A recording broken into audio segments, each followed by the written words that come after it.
Que animal doméstico está fazendo esse som? Muito bem, você acertou. É um cachorro.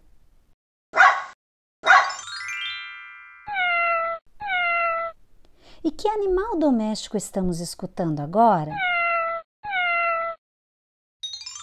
Parabéns! É um gato!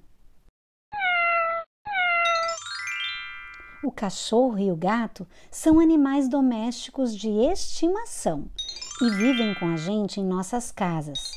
O cachorro e o gato precisam de muito amor e carinho.